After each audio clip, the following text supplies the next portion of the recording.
Bueno, a partir de este momento estamos grabando la clase, vamos a charlar, como yo les decía, sobre la literatura gauchesca. Recién Toby adelantaba a uno de los personajes más característicos, que es Martín Fierro.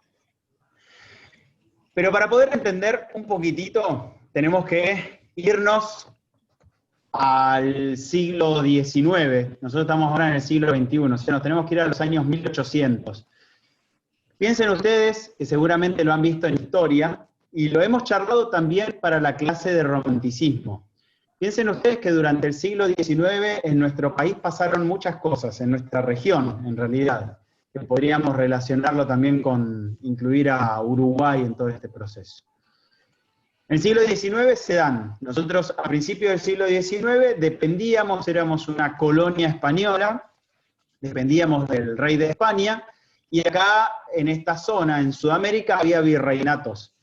¿Eso qué quiere decir? Que eran como grandes grupos de países, todos concentrados, donde un virrey comandaba y tomaba decisiones. Allá por 1810 se da la famosa Revolución de Mayo, pero seguíamos dependiendo de España hasta 1816, cuando se da la definitiva independencia. El problema fue que Argentina tenía una estructura, una distribución muy grande de territorio, no era lo que nosotros conocemos hoy en día por Argentina, era bastante más pequeña, pero la distribución territorial era enorme. Entonces teníamos allá en la zona del noroeste, en lo que hoy son provincias como Santiago del Estero, Tucumán, Salta, Jujuy, tenía una estructura económica muy vinculada a la extracción de minerales de las montañas, del oro, la plata, y después teníamos para el lado del litoral, o sea, provincias como Entre Ríos, Santa Fe, Corrientes, teníamos más los trabajos de ganadería y de a poco se empieza a introducir la agricultura, ¿sí? O sea, teníamos economías muy distintas y en cada región del país, que a eso le sumamos Buenos Aires y Córdoba, cada región del país quería tener como para sí mismo el poder de las definiciones económicas, ¿sí? Por eso es que no se lograba conformar una unidad nacional, lo que se va a llamar como el Estado-Nación. Eso va a recién llegar en 1880. Fíjense todo el tiempo que pasó, desde 1810, que se dio la Revolución de Mayo, pasaron 70 años hasta que nace de algún modo lo que hoy conocemos como Argentina, como un Estado nacional, donde un presidente tomaba decisiones para todas las provincias del país, ¿sí? Y ahí se confrontaban dos grandes modelos que ya lo habíamos visto con el romanticismo. Teníamos aquellos que creían que las decisiones las tenía que tomar centralizadamente Buenos Aires, que eran los unitarios, y aquellos que creían que tenía que federalizarse las decisiones, los federales. Luján, está entrándome ruido en el auricular, si pudieras silenciar un momento el audio. Bueno, entonces teníamos esta disputa entre unitarios y federales. ¿Cuál era el problema ahí? Que entre los federales aparecían lo que llamamos como caudillos. Bien, el más conocido puede haber sido aquí, digamos, allá en la provincia de Buenos Aires, a Juan Manuel de Rosas. Después teníamos otros caudillos en distintas provincias que lo que pretendían era repartir el poder, ¿sí? Y por lo general los caudillos estaban asociados a los gauchos, ¿sí? Es decir, que los caudillos tenían como grupos de gauchos. La figura del gaucho, piensen ustedes que estaba muy vinculado a la ganadería. Cuando ellos trabajaban con la ganadería tenían una gran autonomía para poder trabajar en distintas partes del país. No estaban. Hoy en día está todo alambrado, está todo cercado, es todo propiedad privada, hay dueños por todos lados, pero en ese entonces los alambrados no existían prácticamente. Entonces los gauchos tenían como la libertad de llevar sus ganados de un lado al otro y trabajar con distintos caudillos, con distintos productores, y bueno, comerciar más libremente. El problema es que se empieza a concentrar la propiedad privada, la propiedad de las grandes tierras, los grandes terratenientes o latifundistas, y ahí se genera una tensión. ¿Por qué? Porque obligan al gaucho que tendía a ser libre, a manejar sus tiempos con total libertad, a depender, a tener que producir para alguien que tenía más plata que él y más poder que él. Entonces se genera una tensión ahí, y el gaucho dice, no, bueno, yo no quiero depender de eso y no quiero que me digan a mí lo que tengo que hacer. Y se suma otra cuestión.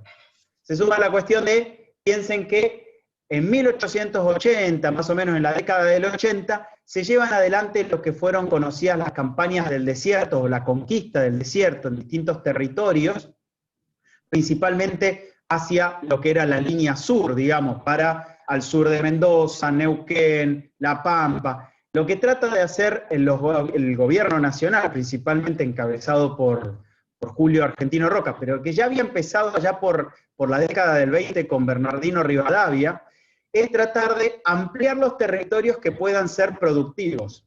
Entonces piensen cómo la cuestión económica todo el tiempo está marcando la pauta. ¿Para qué eran esas tierras? Eran para correr al indio, así le decían, como correr la frontera con el indio, alejarlo de Argentina o de lo que pretendía ser Argentina, para poder tener más espacio productivo, principalmente destinado a las grandes tierras con la ganadería, ¿sí? Entonces esa disputa con el indio empieza a generar como nuevos dueños de las tierras, pero también empieza a generar una disputa por las fronteras, porque tenían una frontera hacia el sur con los indios, una frontera hacia el oeste con Chile, o lo que se iba a llamar Chile, y una frontera hacia el norte con Paraguay, hacia el este con Uruguay. Entonces ahí Argentina lo que estaba tratando de hacer era más o menos de dibujar unos márgenes con sus fronteras, y que no perder terreno. Bueno, entonces estos gauchos que querían ser libres, no solo dejaron de ser libres en términos económicos, sino que aparte dejaron de ser libres en términos militares. ¿Por qué? Porque como se los veía como vagos. Piensen que el caudillo, para los unitarios tenemos, por ejemplo, a Sarmiento, uno de los principales unitarios, como referencia del discurso, el otro era Alberdi. Ellos pretendían una unidad nacional, pero concentrada en Buenos Aires. Y veían al gaucho como ese sujeto que era autóctono de acá, del país, pero que era un vago, que no era productivo, que no hacía nada, que no quería trabajar y manejaba sus tiempos con total libertad. Así que dicen, bueno, si el gaucho no quiere trabajar para los terratenientes, lo vamos a mandar a la frontera, porque en esa época estaban obligados, los agarraban los militares y los llevaban a la frontera para poder defenderse frente al avance del indio o al avance de ejércitos extranjeros, ¿sí? Lógicamente el gaucho dijo, yo no quiero ni trabajar como me dicen, ni tampoco quiero ir a la frontera a defender un país que no me siento representado porque me niega como sujeto autóctono. Bueno, ahí se genera una clara tensión, y lo que van a tratar de estos autores de la literatura gauchesca que comienza a principios del siglo XIX, pero que fuerte, se desarrolla a partir de la década del 30 con Hidalgo, aparece una literatura que trata de recuperar la voz oral, la oralidad que caracterizaba a los gauchos, que eran estos payadores que vemos. Yo ahora les voy a ir compartiendo algunas imágenes. Voy a aprovechar al artista plástico Molina Campos, con algunas de las imágenes Molina Campos, que él utilizaba, digamos, esta imagen del gaucho que trabajaba solo, en soledad, en el medio del campo, que se encargaba de arriar el ganado. Acá vamos teniendo algunas imágenes, que acá empieza también a trabajar la tierra. Digamos que este gaucho, que parecía como rebelde a los ojos de los unitarios, se transforma en lo que se dice popularmente como carne de cañón. O sea que se lo lleva a la frontera, y él, en los encuentros, vamos a mostrar un ejemplo de las pulperías, que era un claro lugar de encuentro, siempre aparece con la guitarra. Acá yo no pude justo encontrar una pintura que apareciera con una guitarra, pero la guitarra era uno de los elementos característicos, porque alrededor del fogón, que podríamos tomar de referencia esta imagen, alrededor del fogón se armaban las payadas, digamos. Lo que hacía era, a través del relato oral, piensen que en esa época los gauchos eran prácticamente analfabetos, entonces no sabían leer, no sabían escribir, y cómo transmite históricamente las generaciones sus historias, sus anécdotas, sus relatos, a través del relato oral. Entonces, a través de la payada, ¿qué era la payada? Era la improvisación de anécdotas o de historias que habían pasado y hablaban de personajes reconocidos, o a veces personajes inventados, para contar un poco las penurias, los problemas, los conflictos que caracterizaban a la vida en el campo, ¿sí? Entonces, la guitarra era una herramienta fundamental que iba con todo gaucho y cada vez que podía se sentaban en un fogón alrededor de varios gauchos y empezaban a contar sus historias. Y esa voz que ellos ponían en el aire tenía una característica que no era la voz culta, la voz letrada de, por ejemplo, los unitarios, como lo que veíamos con Sarmiento o Esteban Echeverría. Era una voz popular, coloquial, como cuando se habla así como medio que hablamos rápido, que hablamos coloquialmente se dice, que cometemos una pronunciación que no es la correcta, que mezclamos palabras, que bueno, vamos transformando un poco ese lenguaje, era la característica de esta lengua oral, de esta lengua popular.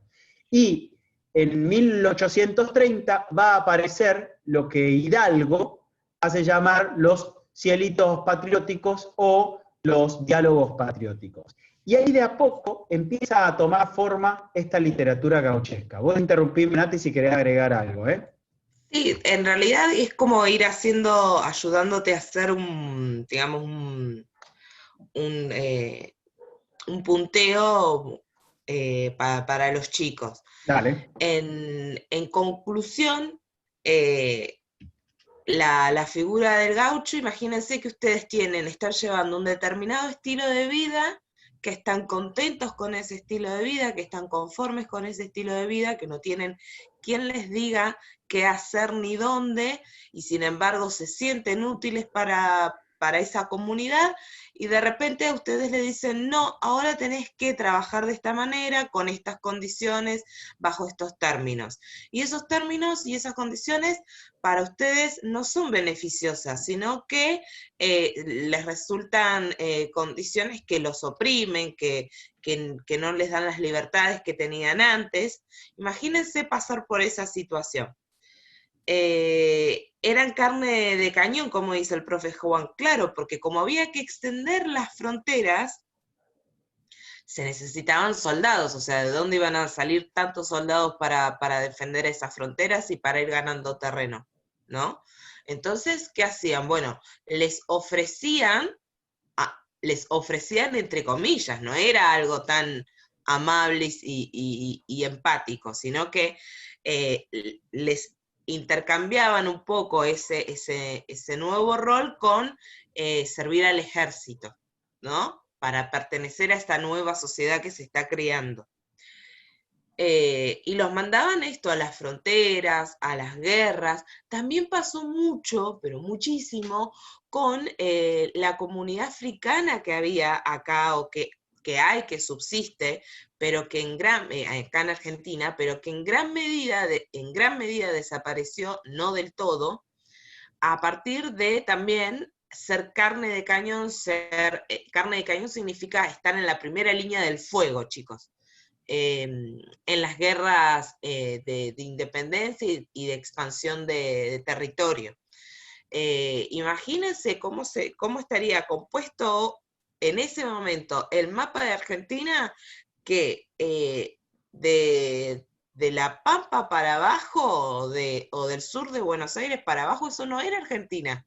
Es decir, este territorio todavía no era Argentina en ese momento. ¿Sí? Como para que se imaginen cuánto faltaba por expandir, cuánto le faltaba por expandirse el territorio nacional. Y volviendo un poco a lo que o sea, todo esto es contextual, ¿no? Es para que ustedes entiendan qué pasaba en ese momento. Y volviendo un poquito sobre las palabras del profe Juan, y aplicando lo que estuvimos viendo en variedades lingüísticas y demás, ¿qué tipo de variedad lingüística usaba el gaucho? ¿Sí? Donta, algo así era. Hablaban un poco ¿Cómo? extraño. Hablaban un Ex- poco extraño. O sea, se ¿Extraño en qué saltaban sentido? una Sí, a ver. palabra. Usualmente se saltaban algunas palabras o las decían entrecortadas. No sé qué, Ujú. no sé qué ejemplo usar. Era era una variedad dialectal y sociodialectal referido a lo rural, ¿sí? Y en un registro muy informal. ¿Se acuerdan que recién el profe Juan decía, no, porque era una manera de hablar muy distinta a los letrados, que a lo mejor tenían acceso a otra educación, que a lo mejor tenían acceso a otra literatura escrita, digamos. Esto es literatura oral, ¿sí? Y tiene las características propias de la oralidad, propia de un registro oral e informal. Así, de esta manera yo lo que quiero también es aportar los enlaces o los puentes a otros temas de lengua que ya estamos trabajando en cuarto año. ¿Listo, Juan? No te interrumpo más. No, perfecto.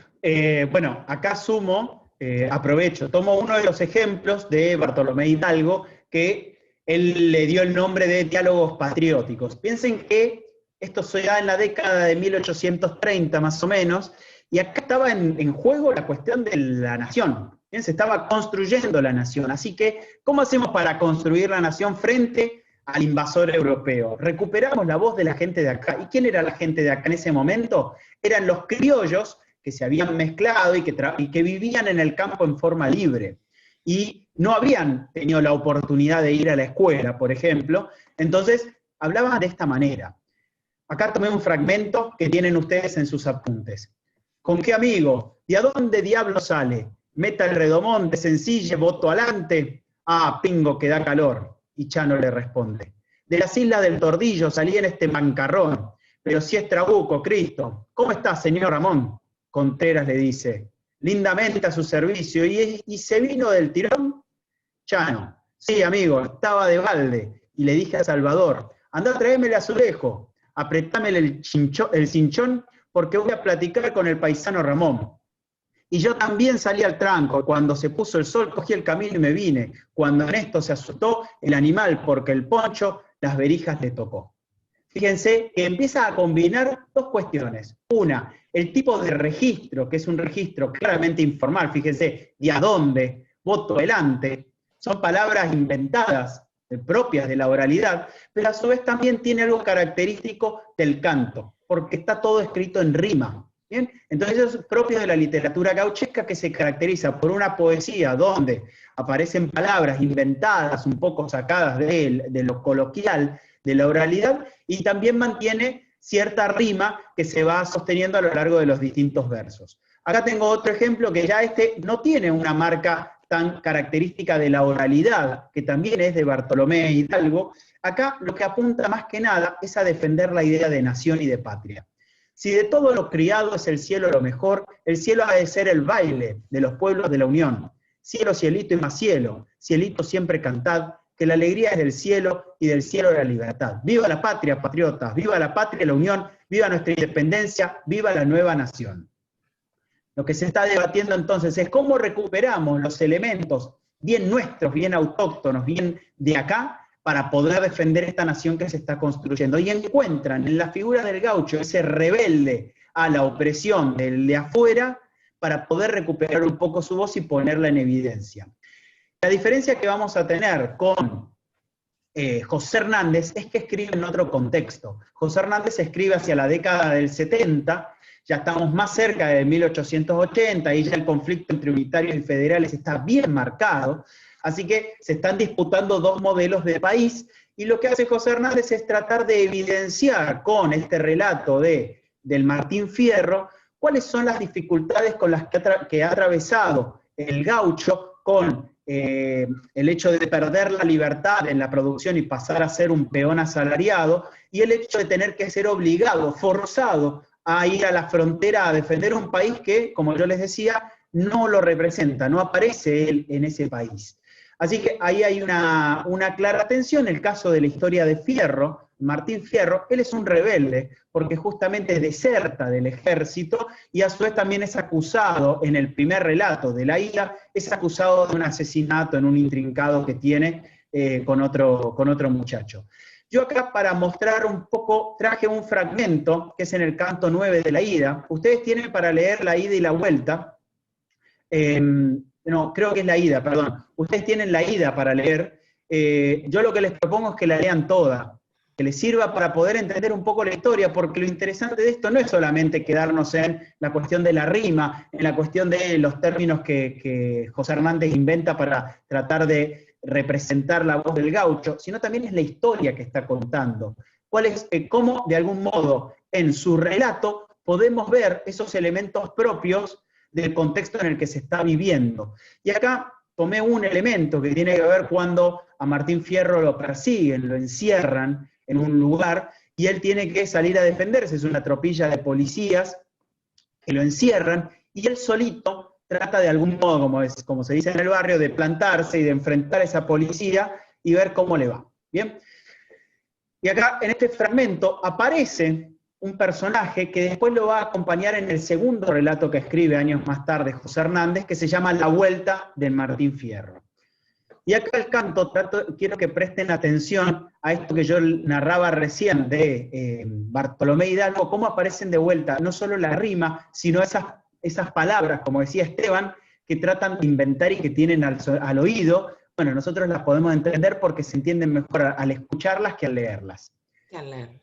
Pero en ese punto mismo sentí que por las costillas un sable me hacía cosquillas y la sangre me heló. Desde ese momento yo me salí de mis casillas, di para atrás unos pasos hasta que pude hacer pie. Por delante me lo eché de punta y tajo a un criollo, metió la pata en un hoyo y yo al hoyo lo mandé. Tal vez en el corazón le tocó un santo bendito a un gaucho que pegó el grito y dijo: Cruz no consiente que se cometa el delito de matar a un valiente. Y ahí nomás se me aparió. Entrándole a la partida yo les hice otra embestida, pues entre dos era robo, y el Cruz era como lobo que defiende a su guarida. Uno despachó al infierno de dos que lo atropellaron, los demás remolinearon, pues íbamos a la fija, y a poco andar dispararon lo mismo que sabandija. Ahí quedaron largo a largo, los que estiaron la jeta, otro iba como maleta, y Cruz de atrás les decía que venga otro policía a llevarlos en carreta. Para esto hace falta leer lo que está sucediendo en este canto, que hice un breve recorte. Lo que sucede es que este Cruz se pone del lado de Martín Fierro y se da cuenta de la injusticia que estaba padeciendo este gaucho, porque se ve identificado, se ve reflejado en la situación del gaucho y de cómo es perseguido injustamente, y ahí lo empieza a defender. La idea entonces del relato de Martín Fierro, digamos un ícono de la literatura gauchesca, es rescatar la voz popular, el saber popular. Esto es importante saber, tenerlo en presente, la cuestión del saber popular, porque es lo que quiere decir folclore.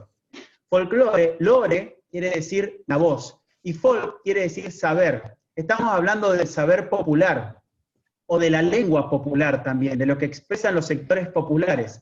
Recuerden lo que nosotros mostrábamos con este conflicto allá en el Matadero, donde se encuentra el unitario, que es culto, cauteloso, respetuoso, refinado, mientras que se encuentra con una horda de bárbaros, que son los federales, que abusan de él, lo maltratan y terminan haciéndolo morir prácticamente, porque son las bestias. Bueno, en ese texto, el otro, es decir, el federal, aparece como un bárbaro, como un bruto, como un asesino despiadado, un sádico. En este caso, el otro es representado de una manera más para poder rescatar los valores de la nacionalidad y de lo autóctono. Había que construir un país y para eso había que rescatar el relato de quienes eran de acá, de quienes vivían a diario lo nacional, la argentinidad que se estaba construyendo. Y para eso recuperan las cuestiones del campo, pero van a recuperar esas cuestiones del honor, de la defensa a la tierra, a la patria. Entonces es medio, podría incluso llegar a hacerse un análisis de ciertas críticas o contradicciones que podríamos llegar a encontrar, donde ese sujeto que estaba negado como bruto, como analfabeto, sin embargo su voz y su saber es recuperado para ¿qué? Para hablarle a toda la población y defender una idea de país que pueda unificarse. ¿Por qué? Porque había que convencer a los caudillos, a quienes vivían en las provincias, a quienes estaban vinculados a esa idea del caudillaje, de vivir en forma local y aislada, bueno, integrarlos. ¿Y cómo hacen para hablarles? Utilizan la voz popular. ¿Bien? Recuperan esa voz del otro y la plasman en la literatura. ¿Cuál es la particularidad? Es que esta literatura no era leída por los gauchos, porque los gauchos eran analfabetos. Esta literatura estaba pensada para los sectores cultos, principalmente de Buenos Aires y el litoral. ¿Sí? Entonces de ahí como que se empieza a generar una especie de relación entre sectores, entre lo que Sarmiento dio a llamar civilización y barbarie, es decir, entre sectores cultos de la ciudad y sectores analfabetos o bárbaros de las provincias. Bueno, ¿cómo hacemos para lograr construir una unidad? Vamos a volver de vuelta a lo que decía, acá dice, viva la patria, patriotas, viva la patria de la unión, viva nuestra independencia, viva la nueva nación. La idea de generar una confederación, una unión, una vinculación de provincias, pero tratando de que Buenos Aires no perdiera todo el poder. Bueno, eso, fíjense cómo en la literatura tratan de, a través de distintas estrategias, porque Sarmiento y Esteban Echeverría utilizan la prosa, o sea, utilizan otro tipo de relato, un escrito más tipo cuento o novela. En este caso utilizan la poesía desde una voz oral, popular, coloquial, que empieza a relatar distintas situaciones vinculadas a la vida en el campo, a la vida que padecen los gauchos, y cómo hacemos para que esos gauchos empiecen a formar de esta nación que tiempo atrás les dio la espalda. Nati, ¿querés agregar algo? No, yo creo que estuvo muy claro, Juan. Bien. No sé si los chicos tienen alguna pregunta. Pueden escribirla por el chat también, si no pueden habilitar el audio. Yo aprovecho, mientras van planteando alguna duda, estas son las actividades que les dejó la profe Silvina, que lo que les pide es leer el Martín Fierro, la ida del Martín Fierro, y analizar algunas características, ¿sí? Acá ya tienen un poco más de información también abajo en el texto para poder armar las respuestas. Fíjense que lo que está planteando es analizar el personaje principal y cuáles son las características, a su vez los elementos que aparecen propios, se pueden apoyar en esto de las imágenes que yo les mostraba, ahora les voy a mostrar de vuelta a Molina Campos. Las podríamos subir al aula esas, ¿no? Esas imágenes, Juan. Dale, sí, yo las agrego como materiales. El lugar donde se desarrolla la acción del personaje, esto es clave. Esto piensen, hay una diferencia fundamental entre el paisaje que nosotros vemos acá, en nuestra Patagonia, y lo que sucede en La Pampa. Fíjense, no hay montañas, es absoluta llanura. El paisaje, a su vez, es desolador. Piensen que se le llama La Pampa, la región pampeana, no la provincia de La Pampa. Esto hay que aclarar para que no genere dudas, ¿no? Cuando hablamos de La Pampa, no nos estamos refiriendo a la provincia de La Pampa como tal, nos estamos refiriendo a una zona que incluye el sur de San Luis, la provincia de Buenos Aires, lo que hoy es la provincia de La Pampa. Es decir, todas zonas parte bien del llanas. sur del Santa Fe, claro. Sur de Santa Fe, exacto. Son todas zonas que, por sus características de humedad, de lluvias, de tipos de suelo, permiten el trabajo con la ganadería, es decir, con vacas, con ovejas, pero también empieza a trabajar después la tierra y la agricultura. Para trabajar la tierra y la agricultura necesitamos, ¿qué era lo que pasaba en 1880? Yo no puedo producir si todo el tiempo está amenazando el indio, por ejemplo, como decían ellos. Yo necesito tenerlos controlados a los indios, que no invadan mis tierras, que no aparezcan los malones, y poder tener una estabilidad económica más o menos relativa para poder generar un asentamiento. Pues si no, no puedo hacer ganadería, no puedo hacer agricultura. Yo el ganado lo puedo sí trasladar a distintas partes del país, pero para la agricultura no. Bueno, así que para poder desarrollarse económicamente necesitábamos calmar las aguas y poder garantizar, bueno, un proyecto a largo plazo de país. Y en ese proyecto los gauchos eran una herramienta fundamental, porque eran la mano de obra para poder desarrollar la agricultura y la ganadería en los distintos lugares. Se nos está terminando el tiempo. Si llegan a tener alguna duda con esta actividad, nos pueden escribir por privado, con Nati les vamos a ir contestando cualquier cosa que vaya surgiendo, y yo voy a compartir estas obras de Molina Campos para que les sirva un poco de ejemplo, para poder ver cómo se ha representado la vida cotidiana del gaucho en distintas situaciones, trabajando, juntándose con amigos, cantando, o acá aparece el juego de la sortija. Bueno, Nos despedimos y nos reencontramos el jueves próximo. Chao, Chao, nos chicos. vemos. Chau, chau. Chao. Chao.